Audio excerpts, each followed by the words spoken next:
buat saya lebih make sense di Protestan gitu. Tapi sampai ketika saya mulai diajarin mama untuk membaca kitab suci Bible pada saat itu secara harian, kan kita dulu ada ya apa sih itu istilahnya.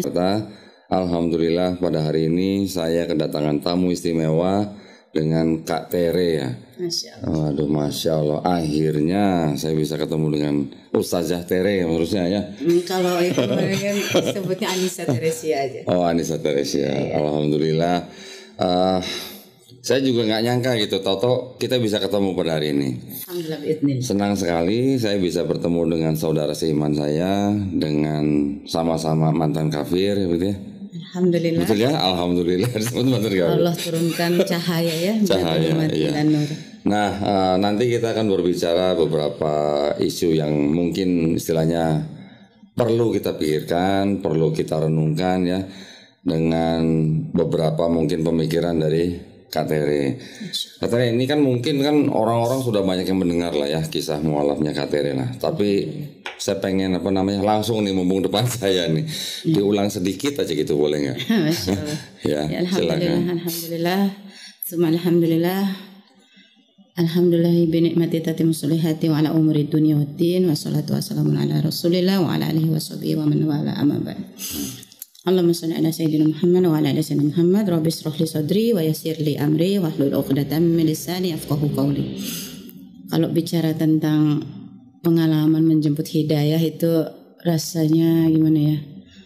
Kayak dikasih Allah kembali spion gitu ya, untuk ngelihat gitu. Flashback ya. Iya, gitu. Dan karena kita sebenarnya kan semua ini pada hakikatnya nanti akan melihat film kita sendiri ya, masing-masing di yaumil akhir. Jadi memang permintaan untuk muhasabah, mengingat dan merenungi itu memang jadi suatu keniscayaan lah bagi mereka yang mau menggunakan akalnya untuk berpikir dan mau berserah dalam kebenaran agama Islam. Jadi kalau ditanya saya itu bermulanya dari mana kok tahu-tahu masyahadat, lagi-lagi karena proses berpikir kok.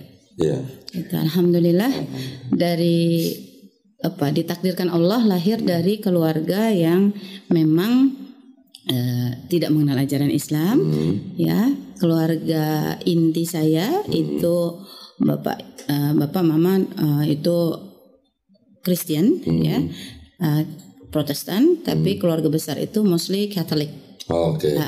Gitu. Jadi alhamdulillahnya dari kecil sudah terbiasa menganalisis perbedaan. Gitu. Cuman internal masih Protestan dan Katolik. Betul, karena dari kecil diberikan pendidikannya itu pendidikan sekolahnya afiliasinya juga ke agama Katolik. Jadi saya ngelihat praktisnya saya pakai Protestan waktu dulu ya, tapi value-value yang diajarkan di sekolah itu Katolik kan gitu. Tapi yang dibandingkan sama Kak Tere itu hanya ritual ibadahnya atau ke teologinya? Termasuk aspek teologinya saat itu. Gitu, saya mempertanyakan positioning pertama-tama Bunda Maria ya, karena kan bagi pihak sekolah itu kan justru hafal kan dulu waktu itu kan ya, masuk doa rosario dan sebagainya.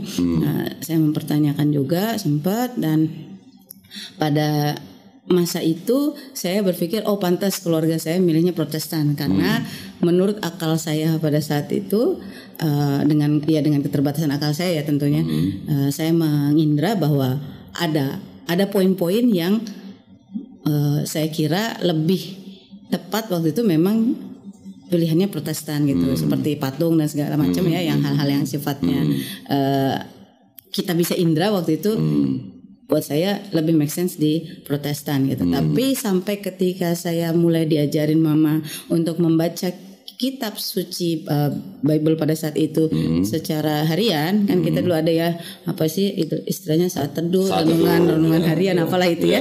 Kan ada bukunya beda-beda lah ya. Intinya itu sebenarnya tadabur ya. Ya, merenungi sebenarnya gitu. Cuma memang akhirnya Allah kasih saya mengindra poin-poin dalam kitab yang saya yakini dulu, yang keluarga saya yakini dulu, dengan pertanyaan-pertanyaan lebih besar lagi. Who is Jesus actually gitu ya? Karena memang di sisi lain kalau kita ngomongin kitab perjanjian lama itu kan memang sebenarnya yang nggak relate sih sama kehadiran Jesus gitu ya. Cuma somehow selalu disambung-sambungkan karena dianggapnya silsilahnya anak Daud gitu ya. Tapi kalau kita lihat di Perjanjian Baru juga itu debatable gitu kan, karena jalurnya agak membingungkan kalau lihat silsilahnya Jesus dalam data fakta yang ada di Bible gitu. Dan puncaknya adalah ketika saya mulai mempertanyakan proses penyalipan. Gitu, karena di mana itu kan storynya kita tahu ya, Kaifayas sebenarnya yang punya ide untuk menyalibkan Yesus, gitu. Bahkan Yesus sendiri juga kondisinya pada saat di Taman Getsemani ya, yang kalau kita tahu adalah Supper dan sebagainya itu sebenarnya di dalam ini kita masih pakai perspektif Christianity dulu ya. Di dalam Bible-nya pun disebutkan bahwa Yesus takut gitu ya. Yesus kalau bisa cawan ini diambil dariku dan sebagainya gitu ya. Tapi pada akhirnya proses penyalipan berlangsung, dan di situ dalam 4 kitab yang disebut Injil itu semuanya nggak ada yang satu suara lah gitu ya. Semuanya beda-beda gitu kan. Dari situ pertanyaan-pertanyaan tambah timbul lagi ya. Gitu. Dan waktu itu saya SMP sih. Jadi saya mempertanyakan Perjanjian Lama, jadilah terang dan jadilah gelap, tapi kenapa benda langitnya datangnya ke hari kemudian gitu, hari ketiga kan? Itu pertanyaan saya. Terus itu SMP katanya? Iya, saya nanya itu ke SMP. Udah baca sedalam itu? Ya karena kan udah diajarin dari kecil kita udah diminta untuk baca. Jadi udah pernah istilahnya udah pernah selesai baca dari Kejadian sampai Maliaki, dari Matius sampai Wahyu itu udah pernah gitu. SMP ya, keren ya. Subhanallah. Waduh tua gitu. Alhamdulillahnya memang atmosfer baca itu biasa di keluarga. Jadi ya kita termasuk yang alhamdulillah dibiasakan membaca. Jadi ketika kita mulai membaca dan mulai mengkritisi, dari situlah mulai pertanyaan itu timbul. Tapi biasanya kan orang Kristen baca kan berurutan nih, dari depan ke belakang, lanjut lagi Matius sampai Wahyu gitu kan. Ketika sudah sampai di kitab mana, mereka lupa ada masalah yang di sebelumnya. Padahal ceritanya sama. Betul, gitu. Karena memang tidak biasa membandingkan, mensintesis. Iya, kalau dalam Islam kan kita diminta kalau tadabbur itu kan cari ayat-ayat yang sama, terus baru dianalisis kan. Kalau mereka suruh baca kayak storytelling, dan suruh hafalin. Dan itu yang bikin saya pusing ketika kitab mama saya sama kitab saya ejaannya beda kan. Jadi lain. Itu sesuatu lagi. Gitu. Dan tapi karena waktu SMP itu saya nanya ke guru saya bilang hal-hal yang sifatnya tentang ketuhanan Yesus itu nggak boleh dipertanyakan. Kalau kamu mempertanyakan, kamu kurang beriman kan gitu lagi ya. Belum dijamah Roh Kudus. Jadi intinya disuruh ngaku dosa lah di kapel waktu itu gitu. Jadi akhirnya saya berpikir berarti ada hal-hal yang saya harus terima aja gitu ya. Jadilah saya mulai dogmatis sampai ketika Allah kasih saya perjalanan hidup di kampus ya. Jadi prosesnya udah mulai tuh dari TK SD SMP saya sekolahnya sekolah Katolik, terus pas SMA saya masuk SMA negeri. Dari situ saya sudah mulai melihat ada perbedaan. Jadi saya kembali mulai menganalisis lah kecil-kecilan. Kalau teman-teman Muslim kayak gini, yang non Muslim kayak gini gitu ya. Terus biasanya sayangnya tuh saya suka bingung tuh kenapa harusnya kalau lagi pelajaran agama Islam kenapa yang Kristen disuruh keluar, harusnya diem aja. Itu karena ada SPN, Sistem Pendidikan Nasional. Iya, padahal kan harusnya kalau kita sudah paham isi Al-Quran, ya kan, itu Al-Imran kan bilang kan kuntum khairu umat, ya kan. Jadi harusnya kita kan amar ma'ruf nahi munkar menyampaikan pada ahli kitab. Betul. Nah, itu PR tersendiri. Ya udahlah, kita letakkan itu di tempat lain dulu, kita bahas lagi. Pas SMA saya sudah mulai melihat ada selain perspektif kebenaran versi yang diajarkan keluarga dan gereja, ada perspektif kebenaran di luar itu. Dan kita karena koridornya adalah konstitusi, kita saling menghormati dalam Pancasila, ada sekian agama yang diakui di negeri ini, kita lah ya, it's agree to disagree gitu ya. Tapi kita mengakui bahwa kita sama-sama mengakui ketuhanan yang Maha Esa. Tapi ketika saya mulai masuk ke dalam pertarungan pemikiran selanjutnya ke kampus, dan pada masa itu pas banget itu saya tahun 98 ya, saya kuliah. Jadi lagi seru-serunya arus informasi dibuka. Dan Masya Allah, Allah kasih akal saya berotasi lebih ini kayaknya, berpikir lebih banyak lagi, dan ngobrol sama salah satu teman, Fulanah ini, alhamdulillahnya keluarga besarnya itu istilahnya apa ya, dari berbagai background lah gitu.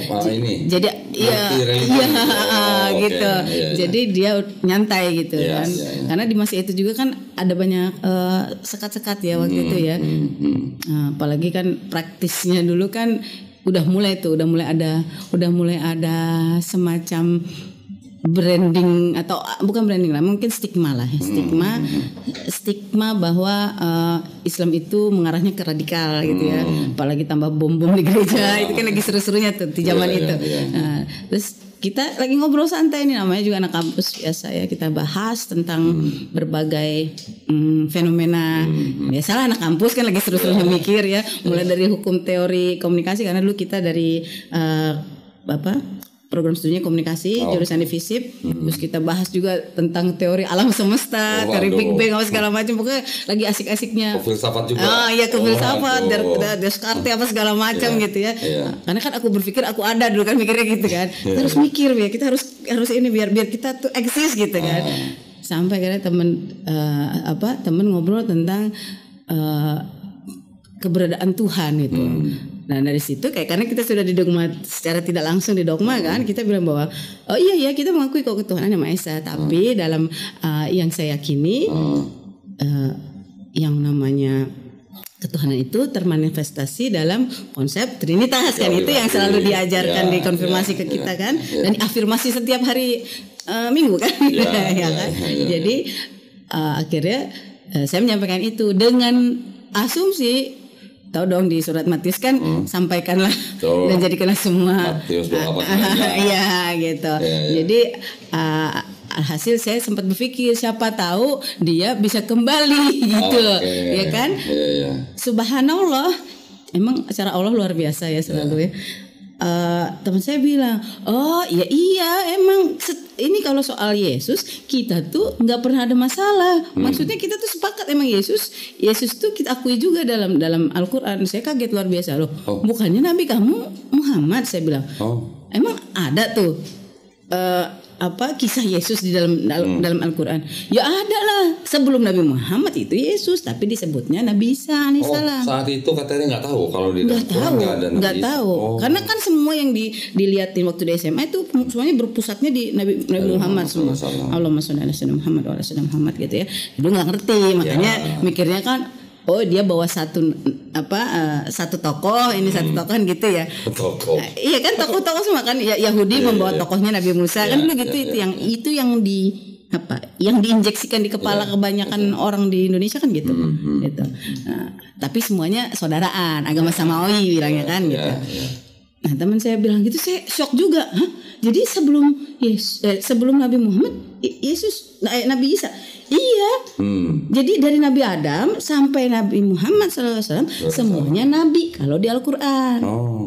Saya makin ini, karena saya sempat mempertanyakan tuh di beberapa bagian dari Bible kan emang ada kan bahwa sesungguhnya Nabi itu dimuliakan negeri orang, tapi di tempatnya sendiri. Matius 13:57. Ya, saya udah nggak mau hafal yang itu lagi, jadi saya memilih pokoknya saya masih ingat di part-part itu gitu.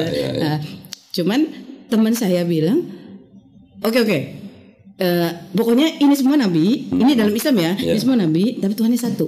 Kan Tuhan yang Maha Esa, Allah cuma satu, gitu. Itu saya jadi kayak dikasih Allah flashback lagi, kasih spion lagi tuh. Ingat nggak kamu waktu SMP pernah nanyain kayak ginian, gitu. Terus saya jadi, ya Allah, ya dulu bilangnya belum ini ya. Saya bilangnya dulu ya Bapak. Saya banyak kan ngomong Bapak dulu. Allah Bapa yang ada di surga gitu, sesuai dengan yang diajarkan sama Yesus kan gitu. Kenapa jadi begini ya? Kok saya jadi dikasih lagi istilahnya interception ke situ lagi gitu. Akhirnya teman saya bilang, oke. kita kan agree to disagree ya. Kalau emang mau cari tahu sendiri ya. Ya karena takut juga kali mungkin ya kalau misalnya jadi agak sensi perdebatannya gitu. Terus oke, nggak apa-apa, kita kan mahasiswa biasa riset deh. Saya riset deh. Subhanallah, abis risetnya lumayan ya. Saya riset mulai dengan mencari tahu di dalam Islam itu apa aja, tapi nggak langsung ke Al-Quran. Awalnya saya, salah satu nemu ini buku. Alhamdulillah. Buku The Choice ya. Iya. Karangan almarhum Syekh Hamid Didat. Alhamdulillah. Iya. Allah yarham, beliau luar biasa. Allah kasih perjalanan beliau juga kan dalam proses dakwah itu luar biasa juga ya. Istilahnya ya ditolak sana sini dan emang begitu selalu formulanya. Setiap utusan Allah pasti formulanya sama, ditolak sana sini gitu, sampai akhirnya Allah berikan kemenangan pada waktunya. Dan Masya Allah akhirnya dari buku ini dan satu lagi bukunya Profesor Maurice Bucaille ya, Maurice Bucaille ini yang Al-Quran Bible Science, itu saya baca juga. Dan akhirnya saya bikin comparative study antara Bible dan Al-Quran gitu, sesuai dengan konsep-konsep yang disampaikan di buku ini gitu ya. Dan akhirnya saya ini kayaknya nggak bisa saya harus buka sumber aslinya. Kira saya nyari Al-Quran. Tapi ngomong-ngomong, katanya waktu itu dapat buku ini dari mana? Alhamdulillahnya waktu itu saya ke salah satu toko buku di Blok M. Saya ketemu buku ini. Toko buku apa? Maksudnya toko buku Kristen atau toko buku Islam? Inisialnya GA. Ya, alhamdulillah ya. Gitu. Alhamdulillah. Gitu, buku. Jadi sekarang udah tutup ya kayaknya ya. Gitu, sayang padahal itu buku tuh sumber ilmu sih. Dan keluarga saya tuh biasa, bapak saya tuh punya satu ruangan isinya buku semua. Buku semua. Iya, dari kecil kita biasa lihat buku gitu. Bagus ya keluarganya. Iya, dan alhamdulillahnya dari situ saya makin penasaran gitu. Kenapa ya? Dan Allah bilang ini kan Al-Quran ini istilahnya penyempurnaan lah ya, versi yang disempurnakan dari kitab-kitab Allah sebelumnya, ya kan? Dan ini rasanya bukan sembarangan Allah kasih ayat pertama yang turun ke Rasulullah SAW itu Iqra gitu kan. Dan mulailah saya mengikra Al-Quran dengan metodenya kan bacanya kebalik tuh. Kalau Bible dari sini, Quran dari sini. Saya ikutin. Kalau teman-teman saya kebanyakan yang mualaf, la haula wala quwata illa billah, dia dengan santainya buka langsung ketemu sama Al-Ikhlas. Dari belakang. Iya, jadi kayak dapat jalur cepat gitu. Jalur tol. Iya, langsung gitu kan dikasih. Nah, saya baca sesuai dengan runutannya dari Al-Fatihah, baca Al-Baqarah. Loh, kok ini kisahnya mirip ya. Ini sama yang istilahnya Pentateuch ya kalau di gitu ya, gitu. Ya kan, terus masuk lagi baca loh. Oke, ternyata di sini yang yang termasuk yang di kurban itu Nabi Ismail, bukan Nabi Ishak gitu. Tidak tertulis namanya. Tetapi dari urutannya kita bisa tahu siapa gitu ya. Karena setelah insiden tidak jadinya disembelih anak yang tunggal itu, baru ada kabar akan kelahiran anak yang soleh yaitu Ishak. Yang Ishak ditulis namanya. Betul, itu kan yang versi Bible kan gitu kan. Jadi kayak makin mikir lagi gitu. Terus habis itu sambung lagi kan kisah-kisah para nabi yang lain gitu ya.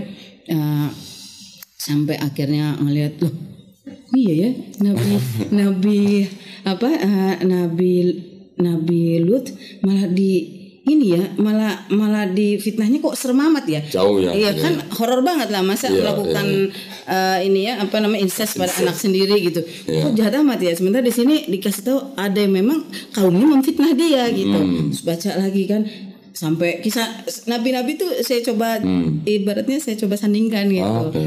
Nabi Daud juga kisahnya mirip gitu kan. Tapi kenapa kok giliran Nabi di sini Salomo dan Sulaiman ini kok mindsetnya yang ini lebih kepada aspek pencapaian dunianya gitu kan. Sementara Allah kasih tuh di surat Al-Baqarahnya ya dijelasin bahwa bukan Nabi Sulaiman yang kafir karena istrinya. Al-Baqarah 102 kalau saya nggak salah. Jadi dijelaskan bahwa yang jin-jin itu yang kafir gitu, Oke. ya kan? Nah, dan memang pada masa itu sihir itu sangat common, bahkan Harut dan Marut itu malaikat yang emang Allah turunkan untuk nguji orang-orang di zaman itu. Gitu. Tapi kan di sini disebutnya kan malah Salomonya playing magic gitu. Nah, jadi dan pernah musyrik karena mengikuti istrinya. ya disebutnya seperti itu, gitu kan. Nah itu kan lagi-lagi sesuatu yang ini another mindset gitu. Terus sampai akhirnya ketemu kisah Nabi Isa. Itu saya ingat di ayat 200-an lah di Al-Baqarah. Saya ikutin terus. Makin seru kan. Masuk ke surat Ali Imran. Loh ini kok kisahnya kisah orang tuanya Bunda Maria gitu kan. Waktu itu masih orang tua Bunda Maria. Terus saya baca lagi. Loh kok ini nyambung ya. Terus saya nyambung lagi kan sampai surat An-Nisa. Itu padahal masih potong-potong ya kayak puzzle kan. Iya. Puzzle. Tapi di situ disebut bahwa Nabi Isa itu menghidupkan orang mati biiznillah, semuanya dengan izin Allah. Berarti kan posisinya saya makin kayak ada alarm gitu di kepala tuh kayak iya masa iya Tuhannya kan gitu ya. Itu akalnya tuh dikasih alarm gitu sama Allah. Cuman lagi-lagi ya karena di sini kan udah udah ya kalau di dogma itu kan pasti kan masuknya ke aspek rasa ya. Kadang-kadang jadi kita nggak berpikir gitu. Masuknya ke alam bawah sadar. Terus udah saya baca lagi sampai ketemu Al-Maidah gimana? Sebelum Al-Maidah ketemu surat An-Nisa dan di situ kan ada kisahnya penyalibannya 157. Dan 158 dan puncaknya 171. Ya kan ya ahlul kitab, janganlah kamu berlebihan dalam agamamu, sesungguhnya Isa putra Maryam itu hanyalah seorang rasul. Itu kayak di Samuel gitu. Dan janganlah kamu bilang Tuhan itu 3 itu kayak pok gitu ditabok gitu ya biar bangun gitu. Terus Allahu Akbar. Iya terus saya jadi yang itu shocknya luar biasa ya. Otak saya kayak di blender gitu. Saya bilang wah ini this is too much nih. Kayak saya kayak abis nemu data yang restricted gitu ya. Saya nggak sanggup nih. Sementara waktu itu kan masih zamannya harian koran masih dibuka ya. Diterima dalam bentuk print ya.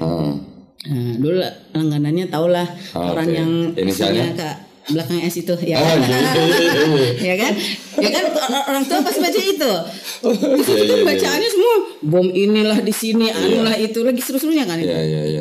Terus saya mikir apa jangan-jangan nih agama ini emang bener ya kalau katanya Karl Marx itu candu ya.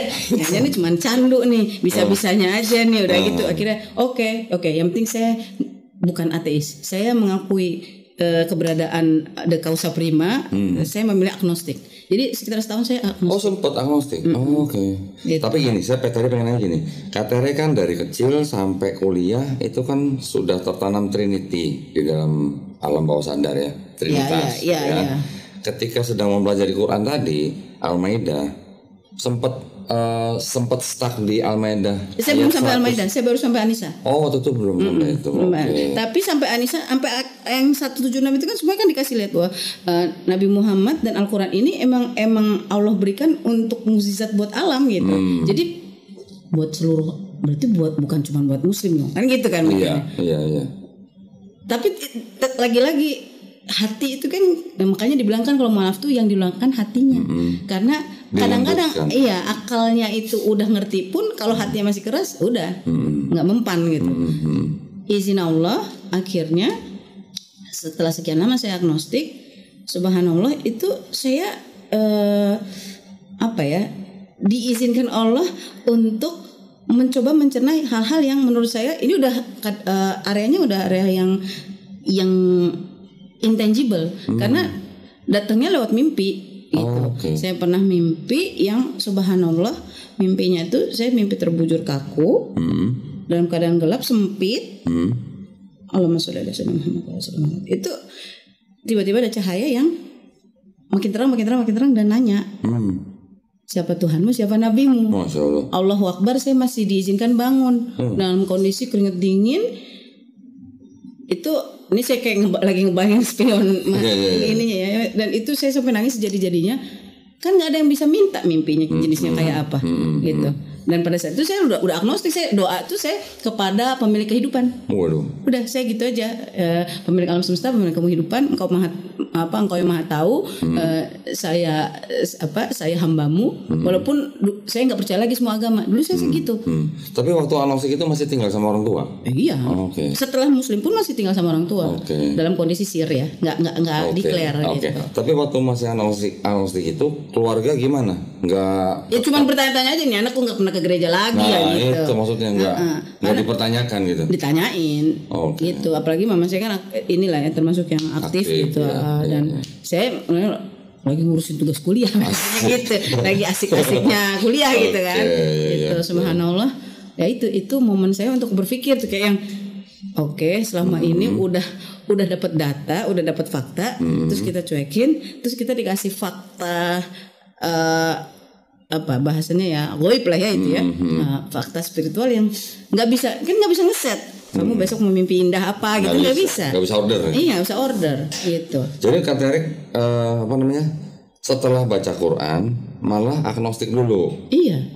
Baru dapat mimpi. Iya. Jadi cuman kalau dipublikasi kebanyakan langsung diloncatin tuh, langsung total dapat mimpi.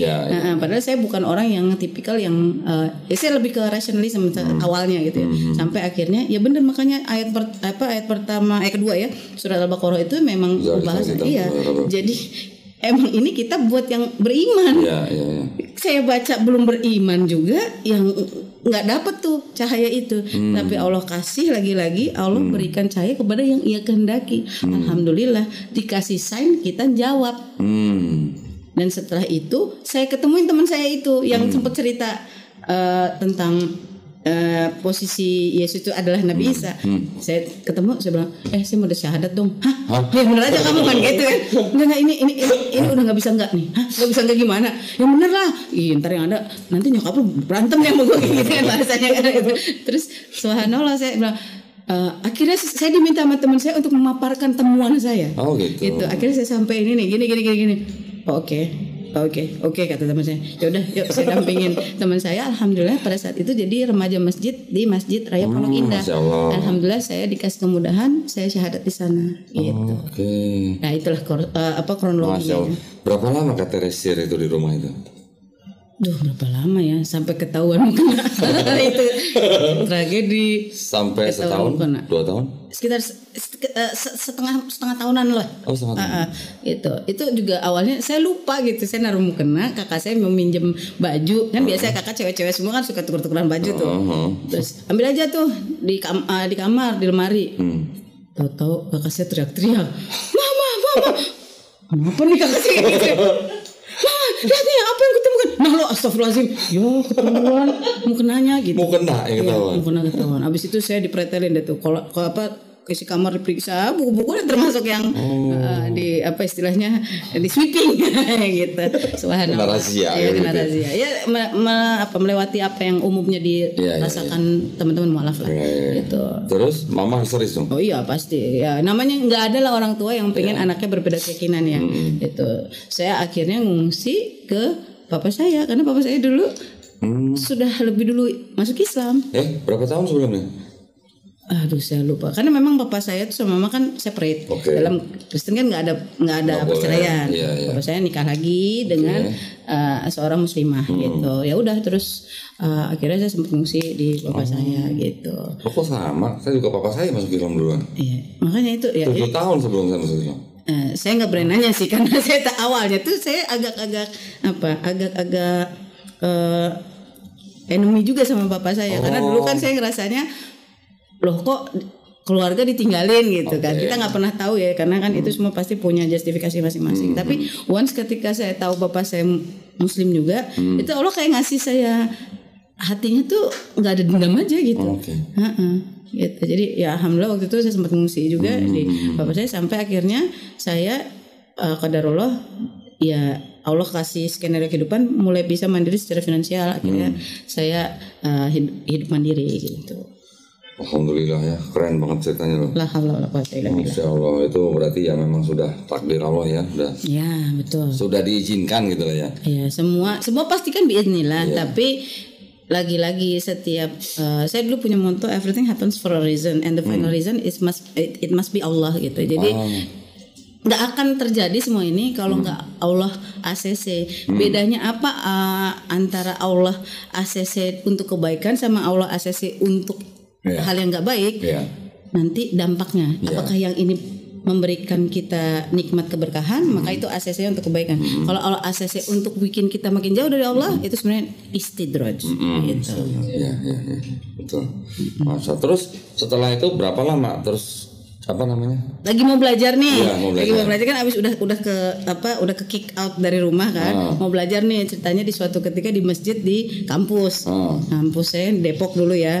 Dan subhanallah pas lagi mau ke kampus mau ke masjid di kampus itu saya lagi selingkuh, teman saya bilang ngapain di situ? Mau nyari guru ngaji kan gitu kan. Soalnya belajarnya kan katanya kan ya abis itu belajar ngaji lah dengan belajar baca Al-Qur'annya kan gitu, dengan lafaznya yang memang sesuai huruf hijaiyahnya gitu. Subhanallah, teman saya situ banyak rekrutmen untuk apa? Iya itu loh, itu yang radikal itu. Oh gitu ya. Udah deh, pokoknya kalau Islam tuh simple, Islam tuh indah, mudah dan sederhana. Yang penting kamu kan udah syahadat. Terus yang kedua, kamu belajar sholat. Udah mulai belajar sholat. Udah sih pakai buku itu tuh dulu kan yang gambarnya. Nah ya itu, Masya Allah, itu emang rezeki ini semoga jadi amal jariah ya buat para penulis kitab ini. Iya, Masya Allah. Nah terus abis itu, nah ini kan bentar lagi bulan puasa. Belajar puasa, kalau puasa juga dari zaman Kristen juga udah puasa gitu kan, ada kan kita puasa gitu. Iya, cuman kan beda ininya nih dari fajar ke maghrib. Oh iya ya udah. Terus habis itu ntar kalau udah punya uang sendiri bayar zakat ya, zakat yang wajib tuh yang pas habis bulan puasa tuh bayar zakat fitrah. Terus habis itu zakat mal lah minimal katanya. Ntar kalau dan terakhirnya kalau ada rezeki dari Allah naik haji. Udah itu segitu doang gampang katanya. Oh iya oke. Dah habis itu mulailah saya terdampar di lautan luas yang saya kira saya udah Islam. Ternyata saya baru di pintu gerbang kemerdekaan ya kan. Baru sampai situ doang tuh kayak baru kita. Iya, baru di pintu. Baru depan pintu. Iya. Jadi baru ibaratnya masih di parkiran ya, belum masuk. Lagi nyari parkir gitu ya. Iya. Mungkin di lobi lah. Oh, di lobi. Kan udah boleh masuk kan. Ya, berapa lama di lobi? Nah itu lama, subhanallah. Sampai akhirnya Allah kasih kejutan demi kejutan yang ujungnya adalah ya saya jadi ingat surat Al-Anbiya 35 tuh ya, bahwa kita semua yang bernyawa pasti akan mati, kita akan diuji dengan kebaikan dan keburukan dan hanya kepada Allah kita kembali. Terus subhanallahnya mama saya pulang. Sebelum pulang mama saya itu jadi dari saya kelas 3 SD mama saya itu kena kecelakaan, kena spine-nya itu jadi rusak itu syaraf. Jadi dari yang tadinya wanita karir jadi benar-benar lumpuh total gitu. Tapi mama saya alhamdulillah menunjukkan spirit yang luar biasa sehingga tetap dari kursi roda itu mendidik anak-anaknya. Saya berempat perempuan, saya anak keempat dan satu adik laki-laki. Jadi kita tetap Masya Allah merasakan nikmatnya dibimbing sama mama yang pada saat itu nggak ada sosok ayah padahal gitu. Subhanallah itu benar-benar saya belajar banyak episode kehidupan tuh dari kekuatan belief ya, yang diajarin mama saya. Bisa tuh yang mah ini lagi nggak ada uang mah, kita makan apa ya mah? Tenang nak, pasti Tuhan kasih jalan. Nah itu tuh itu yang kadang-kala saya kayak ngerasa itu yang namanya iman gitu kan ya. Tapi sayangnya makanya kita dalam surat Al-Kahfi kan selalu diingatkan kan bahwa untuk memperingatkan yang masih bengkok imannya gitu. Mereka beriman tapi sayangnya terbengkokkan gitu. Lalu mama saya itu qadarullah pada saat saya sudah alhamdulillah sudah mapan secara finansial, udah mulai bisa membantu mama gitu ya.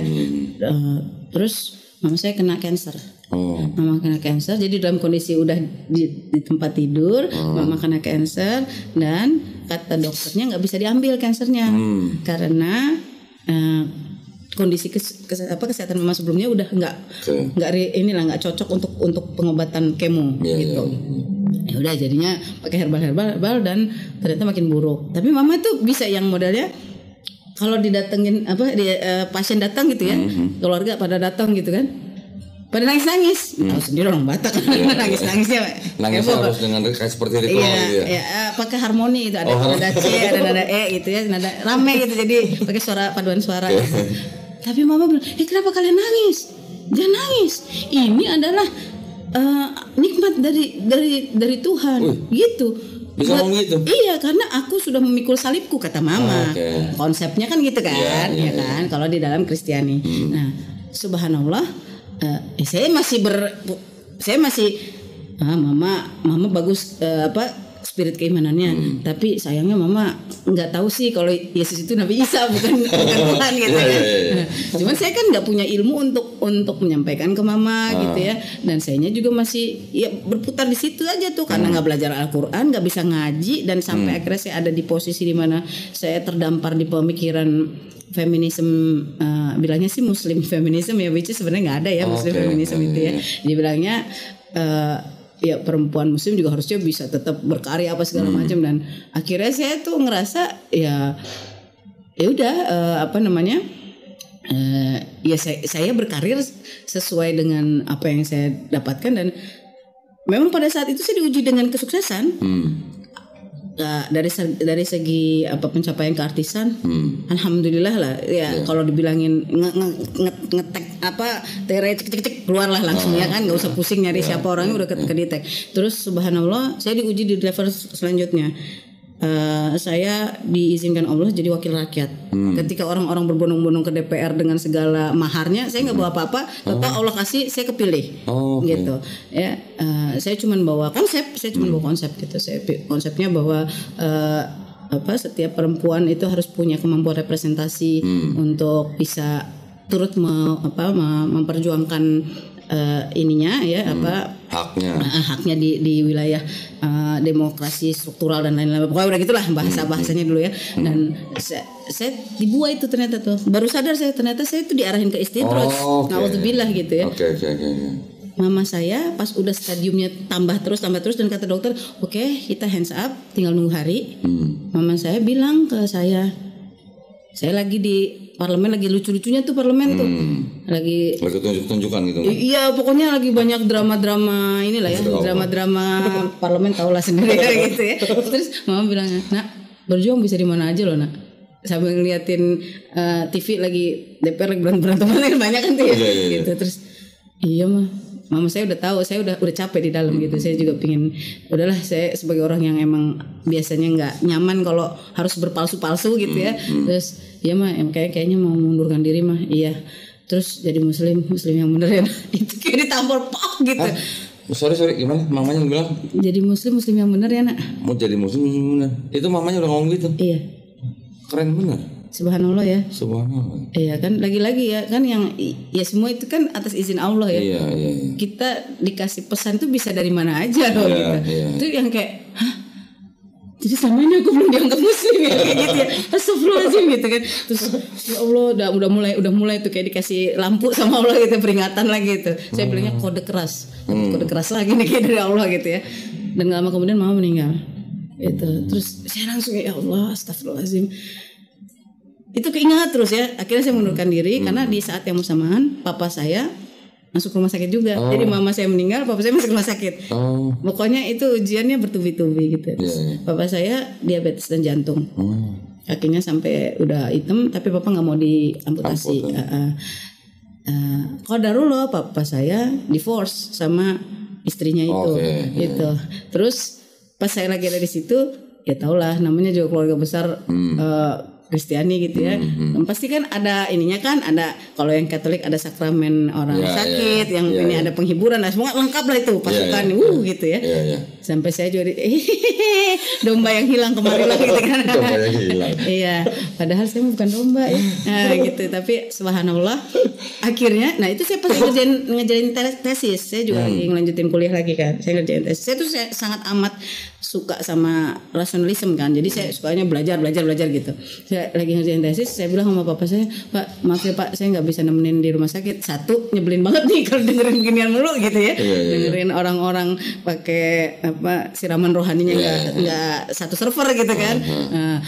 Terus udah gitu tanya ini bolak-balik lagi kan kapan kembali gitu kan. Justru udah kembali. Iya, udah balik gitu. Alhamdulillahnya karena saya di sini Allah tadabur sampai surat An-Nisa. Walaupun cuma sampai surat An-Nisa, habis itu saya enggak pernah tadabur lagi waktu itu. Karena ya itu tadi udah dikasih sama teman saya, dikasih jalur cepatnya gitu aja. Jadi saya enggak ya udahlah udah pasti benar gitu.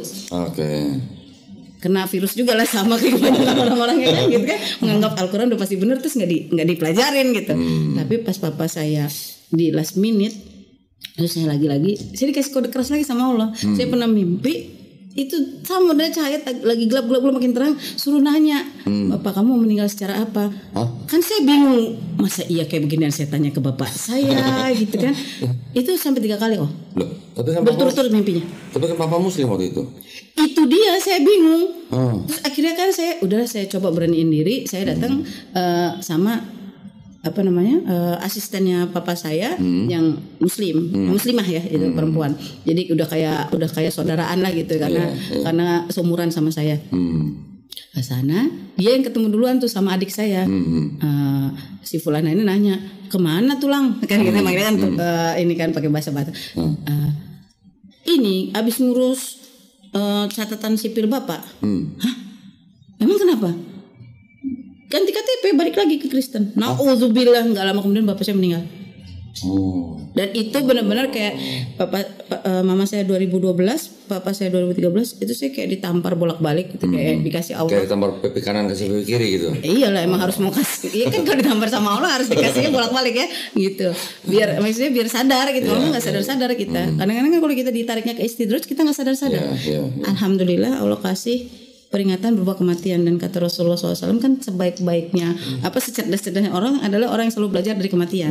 Gitu. Dan dari situ saya malah padahal secara emosional tuh lebih dekat sama mama. Tapi waktu mama saya nggak nangis. Pas papa saya meninggal saya malah nangis. Kenapa? Karena saya sedihnya, ya Allah itu bisa ya udah dikasih cahaya iman last minute. Wallahu alam lah ya, saya nggak berani bilang bahwa bapak saya itu 100% murtad. Saya nggak tahu lah kata-kata kalau kata guru-guru jangan terlalu ngetok bahwa itu pasti bapak kamu udah murtad. Kita kan nggak tahu apa yang terjadi di alamnya beliau gitu ya. Mungkin sampingnya lagi berusaha ini, kalau Allah kasih lisannya tetap ikhlas, Allahu alam gitu. Oke. Tapi skenario yang itu kan kita nggak pernah mau kan. Kita kan pengennya kalau kita ngaku kita bersyahadat, kita ngaku kita seorang muslimah, kita kan pasti pengennya ending kita itu dibalut sama kain kafan, husnul khotimah, dan pulangnya itu sesuai dengan tata cara Islam. Bapak saya ya jadinya kayak mama saya lagi. Dengan kondisi yang itu saya nangisnya lebih kepada lagi nangisin diri sendiri sih. Tunggu sebentar. Itu papa baliknya itu karena kemauan papa atau? Wallahu alam. Saya kan lagi ngerjain tesis waktu itu. Jadi saya nggak berani berspekulasi lah gitu, karena papa saya sendirian waktu itu. Yang muslim sendirian kan. Kan lagi udah ditinggal. Terus sendirian terus di rumah sakit apa waktu itu? Rumah sakit Kristen atau rumah sakit umum? Rumah sakit umum. Gitu makanya. Tapi ada tim sweeping yang itu gitu ya. Karena adik saya juga termasuk bagian di dalamnya gitu. Oke. Adik saya sekolah teologi kok. Gitu. Jadi ya nggak heran lah kalau sampai ada begitu. Ya saya sih tetap berusaha untuk realistis juga ya. Kalau saya di posisi dia juga, saya juga pasti begitu gitu kan. Cuman balik lagi, what is the lesson that you will learn from that situation kan gitu. Nah akhirnya saya dengan segala keegoan saya yang runtuh itu ya, saya dikasih ingat, ya sebenarnya kamu kan sedekat itu sama kematian, kamu nyari apa sih selama ini gitu. Udah oke lah, udah udah pencapaian dunia kayaknya udah cukup lah ya untuk dipamer-pamer gitu kan kayaknya ya. Emang itu nanti bisa dipamer di akhirat gitu. Subhanallah, saya nangis di sajadah. Saya cuma minta sama Allah, ya Allah, saya nggak pengen apa-apa kecuali mati dalam keadaan husnul khotimah. Dan saya nggak tahu gimana caranya.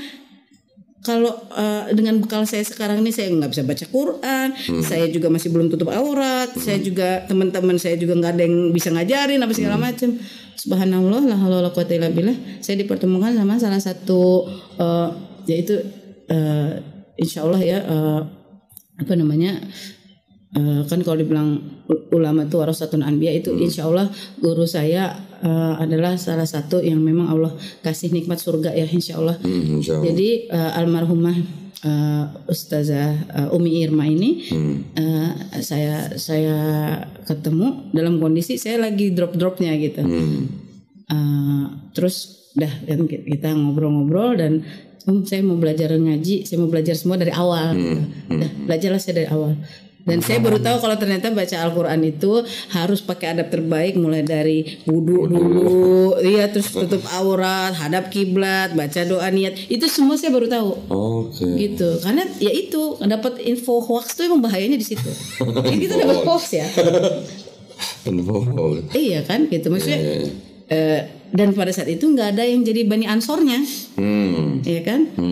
Jadilah kita ngajarin yang Setelah itu berapa lama istilahnya KTR akhirnya mulai kafah gitu ya? Kafah gitu. Alhamdulillah. Sampai akhirnya menjadi ustazah gitu. La haula wala quwata illa billah. Saya juga masih belajar, saya masih santri juga. Ini cuma dapat tugas untuk anak-anak aja. Alhamdulillah.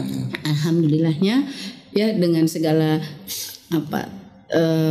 dinamika perjuangan membaca Al-Quran. Saya tahu kok rasanya persis ya kalau teman-teman yang susah banget sih belajar huruf hijaiyah. Enggak, itu sebenarnya Allah lagi ngapusin dosa-dosa kita. Iya, ibaratnya itu banyak karat ya, lagi gosrek sih gitu. Gitu. Alhamdulillahnya Allah ngasih saya semangat. Emang ya saya orangnya nggak suka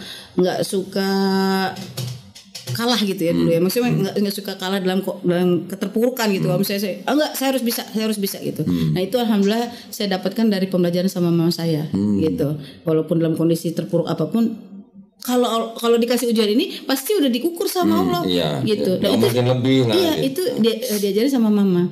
Sayang mama kitabnya masih yang belum ori gitu.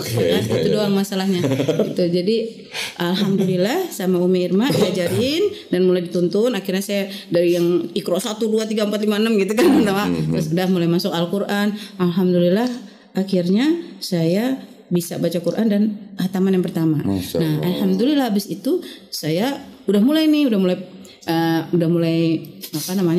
pengen tutup aurat, tapi waktu itu kalau kajian doang.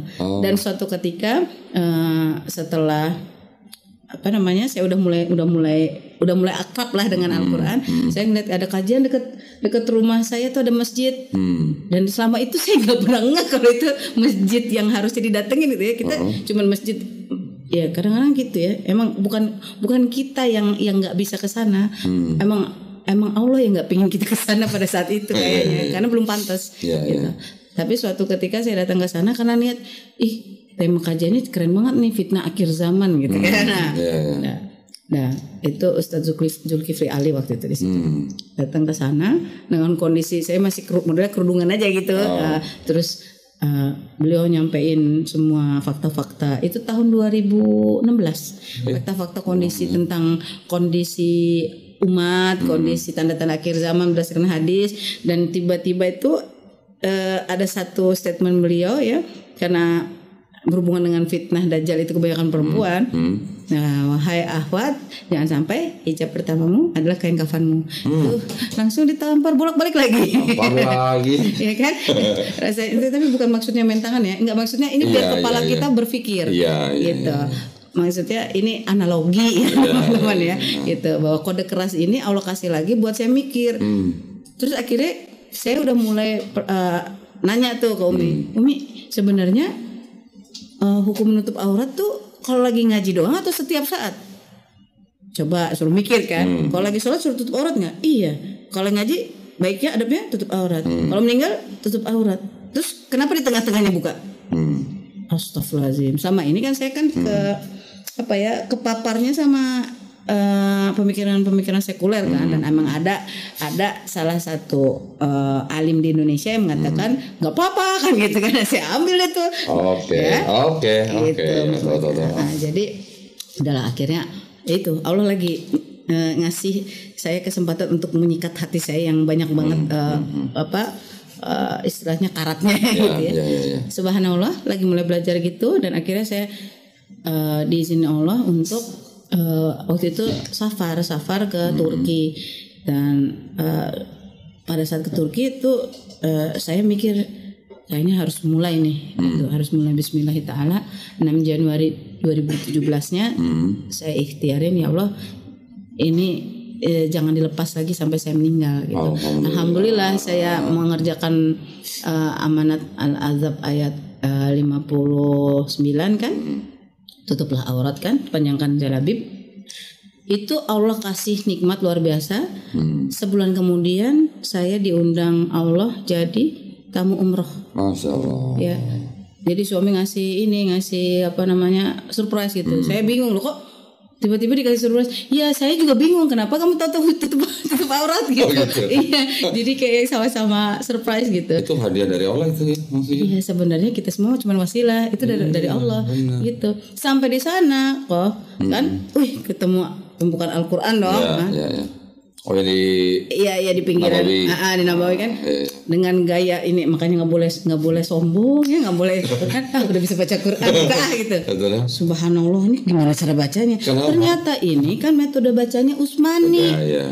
Saya sampai pulang ke Indonesia, saya nanya tuh Umi ini gimana bacanya? Oh itu ada hamzah wasol Kak, kaidah hamzah wasol di awal itu beda. Gitu ya. Terus gimana caranya? Itu harus belajar lagi. Belajar lagi. Subhanallah, ternyata di masjid tempat saya kemarin ikut kajian ada. Ya udahlah, saya belajar terus dari situ sampai alhamdulillah Allah kasih nikmat asatidz yang ngajarin saya minta saya ngajarin anak-anak sekarang. Masya Allah. Ya teruslah emang, dan makin kesini makin ya Allah, sebenarnya semua yang Allah bilang itu ya benar, itu udah kebenaran. Dan emang yang terbaik di antara kalian ya khairukum man ta'allamal Qur'ana wa 'allama, itu benar. Emang makin belajar makin Allah tambahin lagi gitu. Dan circle kita diganti sama komunitasnya. Allah yang filterin sendiri gitu. Dan itu indah banget. Dan Masya Allah, di masa belajar itu saya juga makin peka sama semua istilahnya ya, fenomena-fenomena yang ada di dunia yang hubungan dengan agama gitu. Karena memang semuanya ini kan ya hubungannya dengan Islam harusnya kan. Dan nggak mungkin alam semesta ini bergerak secara aslam. Mereka semua berserah. Kalau matahari nggak berserah, ntar besoknya kita lihat mataharinya nggak terbit. Ya kan terbit dari barat gimana? Kan nggak mungkin. Nah, kalau udah terbit dari barat udah selesai tuh. Udah selesai ya. Iya, agak ngeri-ngeri sedap tuh kalau gitu. Nah, jadi ya itu akhirnya alhamdulillahnya saya pada saat saya mulai belajar tentang Utsmani gitu, di saat yang sama saya mulai mantau lagi tuh di TV kan lagi seru-serunya tuh Donald Trump bikin kebijakan luar negeri waktu dia baru terpilih gitu ya. Itu aja waktu itu saya mikir kenapa Donald Trump ya kepilih ya. Padahal kan masih ini ya, masih belum mengerti apa-apa ya. Padahal sama aja. Terus yang satu kan Hillary waktu itu. Karena saya kuliahnya kan komunikasi politik. Jadi somehow ya memang sehari-hari tuh kalau mantau yang kayak gitu-gitu udah biasa gitu ya. Terus pas lagi ngelihat berita, Jerusalem is the capital city of Israel. Kaget tuh. Iya langsung. Saya baca juga kaget. Terus saya ingat lah waktu itu kan Buya Zulkifli Ali juga bilang gini nih gitu kan.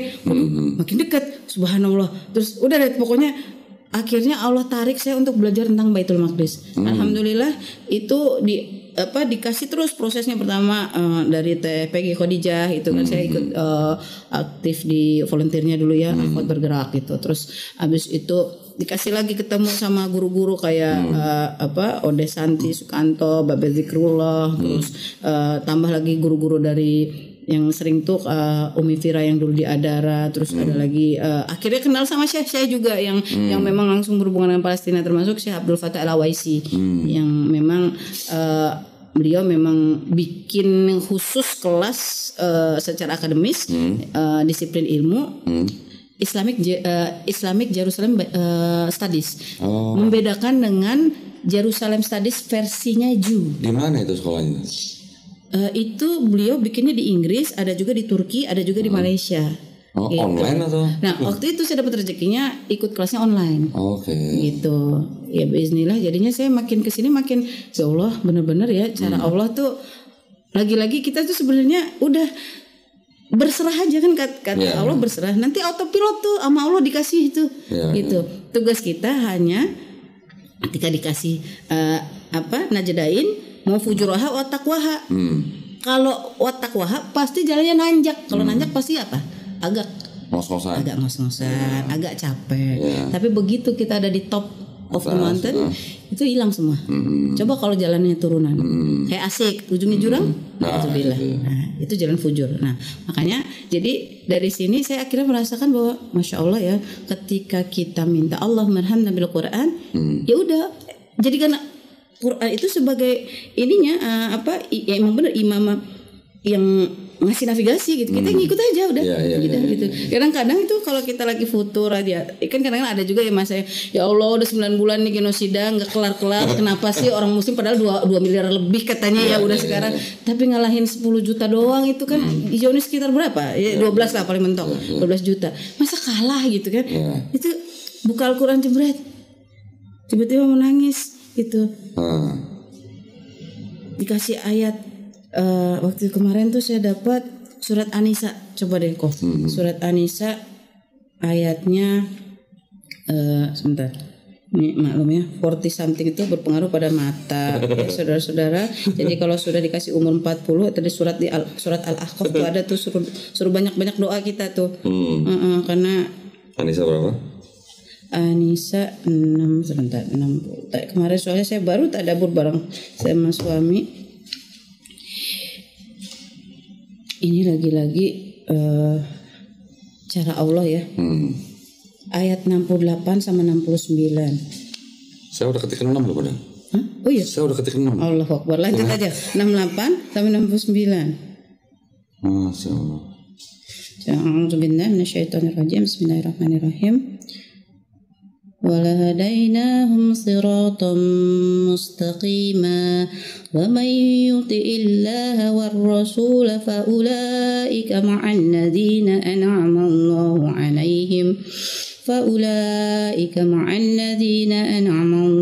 عَلَيْهِمْ مِنَ النَّبِيِّينَ وَالصِّدِّيقِينَ وَالشُّهَدَاءِ وَالصَّالِحِينَ وَحَسُنَ أُولَئِكَ رَفِيقًا. Sadaqallahul azim. Dan pasti kami tunjukkan kepada mereka jalan yang lurus. Dan barang siapa menaati Allah dan Rasulullah sallallahu alaihi wasallam, maka mereka itu akan bersama-sama dengan orang yang diberikan nikmat oleh Allah, yaitu para nabi, para pencinta kebenaran, dan orang-orang yang mati syahid dan orang-orang soleh. Mereka itulah teman yang sebaik-baiknya. Maha benar Allah dengan segala firman-Nya. Jadi kalau kita lihat yang mati syahid paling banyak sekarang siapa? Saudara-saudara kita di Baitul Maqdis ya, di Palestina khususnya di Gaza, tapi juga di tepi barat juga nggak kalah banyak yang meninggal.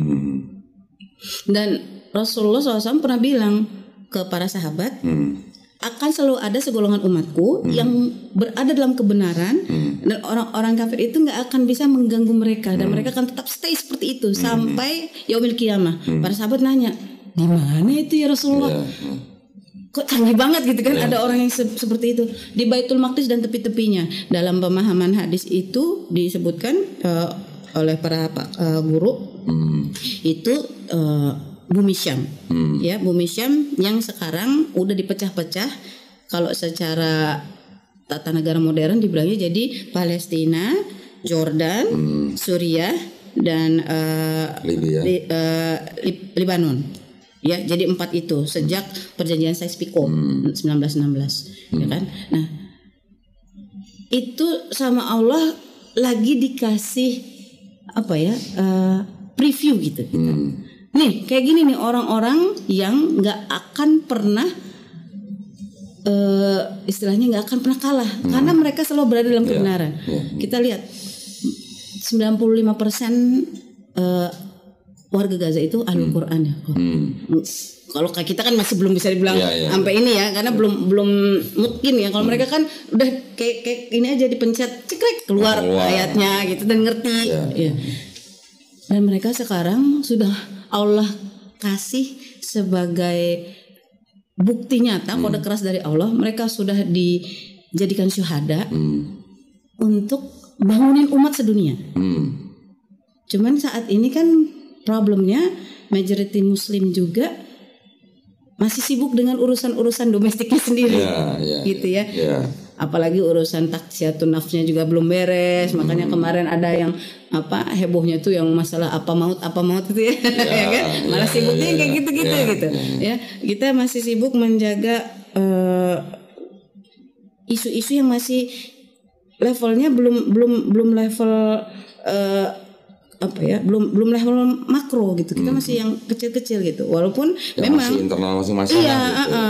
Walaupun padahal di Haji Wada Rasulullah SAW udah bilang umat Islam itu bagaikan satu bangunan tubuh yang sama, yang utuh gitu ya, bagian bangunan yang kokoh, dan harusnya kalau ada satu bagian tubuh yang sakit, yang lainnya harusnya ikut merasa gitu. Dan Rasulullah SAW bilang pesannya terutama untuk para ikhwan, jaga para akhwat. Udah lebih dari 10.000 kok muslimah di Gaza itu meninggal, dan meninggalnya subhanallah kisahnya kan serem-serem. Yang kemarin itu kita sempat dengar ada yang naudzubillah ya lagi hamil dinodain sama Zionis laknatullah gitu ya. Terus ada ibu-ibu udah pakai bendera putih katanya disuruh pindah ke daerah yang aman, lagi jalan ditembak. Subhanallah, ini banyak banget dan ini nggak cuma numbers. Ini manusia, kata Allah, kalau kamu nyelamatin satu manusia aja menyelamatkan semua. Nah, pertanyaan saya sekarang, apa iya kita nih 2 miliar manusia yang ngakunya muslim, apa benar-benar udah muslim ya? Apa iya kita benar-benar sudah ngikutin jejaknya Rasulullah SAW? Karena yang Rasulullah minta itu ya kita disuruh berlomba-lomba, nggak ada kan di Haji Wada gitu kan, nggak ada yang lebih bagus antara kamu yang kulit putih, kulit berwarna, semuanya dinilai kadar ketakwaannya gitu. Nah inilah sebenarnya lagi-lagi kalau saya kan selalu saya memperoleh nikmat iman hidayah Islam itu dengan proses berpikir, merenung, ya bertanya lagi kepada diri saya sendiri. Harusnya sih ini momen yang pas ya, Hijriyah, bulan Muharram, bulan haram tuh harusnya nggak boleh ada perang loh, gitu. Tapi kok kita bisa-bisa aja sih membiarkan peperangan ini terus berjalan gitu ya. Nah, harusnya kita semua ngerenungin lagi, yang ngakunya udah hijrah, yang ngakunya udah dapet nikmat Islam, yang ngakunya KTP-nya Muslim, ayo bangun mulai dari bangun untuk dirimu sendiri, sholat untuk dirimu sendiri, dan rapatkan barisan dalam jamaah untuk bangun sebagai satu umat yang katanya khairu ummah kalau di surat Ali Imran ayat 110. Gitu. Jangan lupa juga doain saudara kita yang di Gaza, Palestina ya. Karena memang kadang-kadang kita nih karena udah keburu panas kan, Kak gimana sih caranya biar ke Gaza? Ngapain kamu ke Gaza? Saya bilang gitu kan. Bisa bahasa Arab? Enggak. Oke. Terus mau ngapain ke sana? Ya mau bantuin. Yang ada nyusahin gitu kan. Udah. Levelnya itu kalau di kita, karena saat ini kita nggak ada yang mampu mengirimkan laskar militer khusus, karena itu kan harus level negara kan. Kalau kita saat ini yang bisa paling mungkin kita lakukan adalah bangun sebagai manusia-manusia yang sadar, karena kebanyakan dari kita emang kayak orang lagi tidur nyenyak, gitu kayak nggak ada apa-apa gitu. Padahal di sana udah ngais-ngais air, gimana biar bisa keluar. Kita malah abis kajian minumannya dibuang-buang setengah segini ya kan.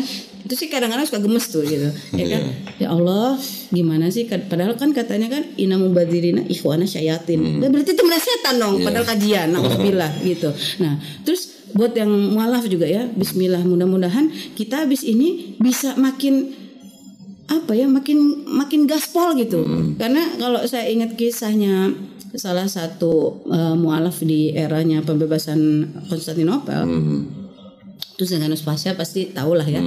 Itu kan dia sampai bikin pasukan Janissary ya, yang isinya memang para pejuang yang mualaf yang emang siap pasang badan gitu. Merah-merah itu pokoknya jadi pasukan yang paling berani mati. Iya, siap emang karena tahu transaksi sama Allah itu balasannya surga, gitu. Syahid. Iya, syahid fisabilillah. Nah, kita ini sekarang ada di episode kita banyak tapi kayak buih di lautan. Kenapa? Kalau waktu itu kata Rasulullah SAW pas ditanya para sahabat kan, emangnya waktu itu jumlah kita sedikit? Ya Rasulullah, justru banyak. Cocok kan kayak kondisi sekarang. Betul. Lah kok bisa ya Rasulullah? Karena kenawahan, cinta dunia, takut mati. Kita kan sekarang lagi di episode itu, lagi pada cinta dunia, takut mati. Padahal saudara-saudara kita di Gaza, di tepi barat semuanya pasang badan, bahkan anak kecil-kecil itu bilang, wallahi nggak apa-apa, tumpahkan darah kami ya Allah untuk menjaga Al-Aqsa. Karena Al-Aqsa ini kiblat pertamanya Rasulullah SAW, yang Rasulullah menghadap ke Al-Aqsa bahkan lebih lama daripada ngadap ke Ka'bah. Di sini 14,5 tahun, di sini sisanya. Nah, makanya Rasulullah SAW ketika habis Isra Mi'raj itu makin rindu bahwa Al-Aqsa juga akan dibebaskan. Kalau Fatu Mekah udah dikasih di surat Al-Fath, Allah jaminkan pasti akan dimenangkan. Tapi kalau yang ini ada prasyarat. Prasyaratnya itu dimenangkan apa? Kalau umatnya bersatu. Nah, ini PR kita sekarang. Nah, ini sekarang kan masalahnya kan setiap negara nih udah dibuat sekat-sekat nih. Padahal sekatnya kan nggak kelihatan. Sekatnya nggak kelihatan. Berarti sekatnya imajiner. Berarti adanya di sana. Di sini penjajahannya. Betul, penjajahannya di akal. Gitu. Kita harusnya kalau kita ngakunya umatnya Rasulullah, kan pesannya Rasulullah apa jelas? Satu umat, berikan hadiah terbaik. Karena disitulah titik padang mahsyar dan padang mahsyar kita. Baitul Maqdis itu nanti kalau kita dimatikan, bangkitkan kembali, titik GPS-nya di situ. Nah, bayangin kalau titik GPS itu aja nanti kan semua akan bersaksi. Terus tanah itu bersaksi, dia nggak pernah loh bantuin saudaranya Muslim. Mau apa kita? Ditambah lagi ntar anak-anak Palestina bilang, ya Allah kami mengadu, ya Allah nggak ada Muslim yang bantuin kita kecuali disebutlah nama orang-orang yang emang berbuat baik untuk Baitul Maqdis. Terus nama kita nggak disebut gimana? Na'udzubillah. Bahkan yang terakhir ada seorang ibu bilang, saya akan bilang, kan ditanya, ibu ada pesan nggak buat orang-orang di seluruh dunia? Saya akan bilang ke Rasulullah, ya Rasulullah jangan berikan syafaatmu kepada orang-orang yang munafik ini. Ngeri nggak itu? Nah ini sebenarnya lagi-lagi peringatan, ya. Nadhiru wa basiro, sekaligus kabar baik buat yang mau nerima golden ticket ini buat masuk ke surga. Karena bayangin kalau nanti kita udah dalam kondisi yang sangat amat kan ngeri tuh ya, padang mahsyar, hisab itu kan ngeri. Terus tahu kita dapat syafaat dari Rasulullah SAW dan ada anak-anak Palestina yang, iya Rasulullah, dia bantuin kita walaupun cuman doa di sepertiga malam, walaupun cuman berapa rupiah, tapi dia istiqomah dalam setiap zakat, infak, sedekahnya. Walaupun cuman sekedar posting sehari satu postingan perjuangan para mujahid di Palestina, tapi mereka bersama kita ya Rasulullah. Maka tolong selamatkan si fulan, si fulana, dan mudah-mudahan itu kita nanti. Jadi Al-Quran ini, amin Allahumma amin, Al-Quran ini nanti akan menyatukan orang-orang yang benar-benar ahlul Quran. Bukan sekedar subhanallah, na'udzubillah, jangan sampai ya yang di kerongkongan. Gak sampai masuk hati. Wallahu a'lam bishawab. Masya Allah, alhamdulillah. Ini baru pendahuluan ya? Iya, sedikit pendahuluan, banyak ya. Subhanallah. Ini pendahuluannya sejam. Berarti habis ini subhanallah. Berarti habis ini kita masuk sesi 1 ya. Masya Allah. Mungkin nanti bikin serial aja kali kau. Serial aja, Masya Allah. Nah, saya jadi nggak berasa loh 1 jam loh. Iya makanya. Beneran nggak berasa loh 1 jam loh. Udah pas udah langsung tutup aja. Alhamdulillah banyak banget pelajaran yang kita bisa ambil ya. Dengan tadi flashback perjuangan KTR, dari mulai berpikir, dari mulai ketemu temen kampus, dari mulai akhirnya baca buku The Choice ini, sampai akhirnya syahadat, sampai akhirnya baca Quran, sempat agnostik ya. Baru ada titik yang dimulai pada waktu KTR mulai menjadi muslim yang kafah. Alhamdulillah bahkan sampai ke momen KTR mulai menutup aurat, itu juga semuanya sudah stage-stage yang memang harus di ya. Alhamdulillah, Masya Allah, terima kasih banyak KTR ya. Sama-sama kok. Ini sesi pendahuluan ya. Nanti sesi-sesi berikutnya insya Allah di lain waktu. Amin, gitu ya. Alhamdulillah, terima kasih banyak juga buat para pemirsa. Terima kasih banyak atas perhatiannya. Mudah-mudahan tadi yang Kak Tere sampaikan bermanfaat buat kita semua ya.